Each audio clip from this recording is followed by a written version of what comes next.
So will it be Armageddon or an anticlimax? Well, the nervous 90s are gradually edging their way toward closure, but will the last few days of the decade be the most nervous yet?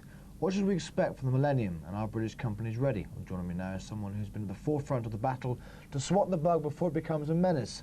Aled Miles, the managing director of US-based Symantec, which will be on 24-hour watch 7 days a week until the story becomes the myth. Now, of course, you are on watch, as I've called it, but should we be concerned? I think that common sense should prevail. It is a problem. People who've buried their heads in the sand do face problems. Clearly, how many of those? Well, it's difficult to say. I mean, we don't have a crystal ball, but if you look at, for example, some of the experiences that have happened in the US where there have been a desire to check the bug, 400 million tons of sewage got dumped on LA streets as a consequence of the rollover in practice. So I think one of the issues is about data and about data compliancy. So my take on it is a phrase I've used a lot is death by a million mosquito bites, not just one. So I think what you'll find is the aspects of your data that may be stranger than before. It can be sorted out. There is still time on some of this.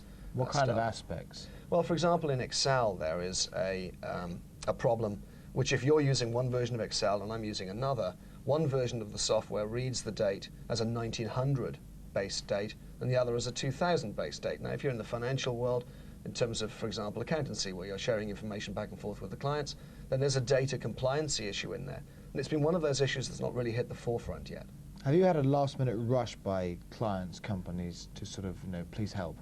Yes, we have, I would say, the last 6 months, and gradually in the last 3, particularly, it's been noticeable. Actually, one of the issues that's risen to the fore... panic-stricken companies? Well, actually, it's about one of the most panic-stricken areas, if you will, and your words, not mine, are about viruses. We've seen a plethora of year 2000 viruses, which are triggered by the rollover, that are even more threatening in certain ways to companies who are looking in a different direction at the bug.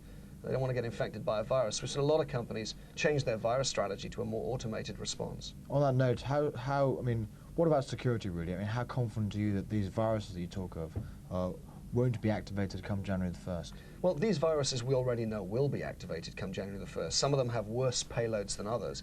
And companies who have a good automated, easy-to-use response, who are getting their virus definitions up to date, bang on the 1st of January, or even the 4th of January, when people are returning to businesses, will be protected. Those companies who don't have a good automated virus definition-based response may experience some viruses. We know of 7 at the moment that are in existence. Looking at your share price, not bad for a year's run. It's actually more than doubled, gone from about $20 a share, of course it's California-based, to beyond 60. Now, how has Symantec developed or sort of adapted to the situation with the Y2K problem? Well, we've really focused ourselves around a strategy which is based on internet content security. And the 4 prongs of that are about content reaching us in terms of bad URLs, of a hate nature, of a pornographic nature. So we're out to protect people against this. The second area is about malicious code, use of the internet, applets, Java, ActiveX, etc. We wish to protect people against that. And finally, scanning emails, and then finally antivirus. And I think that as the growth of the internet, this enormous growth has happened, it has its pros and it has its cons. The bad side of it, of course, is that it presents security difficulties.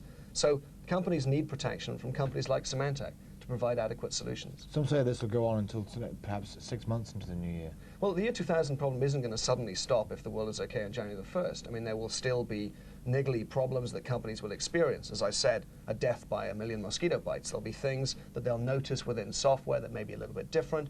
So even after the year 2000, there are still requirements for software like Norton 2000 to actually solve some of the problems, especially in the small business sector, which of course don't often have the resources of the larger companies. Britain, I hope, is ready for this, but Eastern Europe perhaps is not, most people are saying. There's the big problem. Well, the figures and the data that I see are similar to yours, that we've been very well prepared and the government have done a reasonable job in terms of getting people... This is in Britain? Absolutely. Yeah. I mean, the awareness of the Eastern problem... Europe as well? I mean, we absolutely do. We're a global company, so I think certain companies recognize the problem more than others, and certain companies have more ability to be more ready. But I think in Britain we've done a very, very good job with most of the sectors. In a few seconds, what's next for the company? Well, I think you'll see all sorts of growth in the internet, and as I say, content security is there. Also in terms of managing remote devices, laptops, and so on and so forth, we have strong product areas in that, so a two-pronged attack to the market. Well, let's hope there aren't a million mosquitoes biting at me or yourself in Britain over the new year. Aled Miles, thanks for coming in.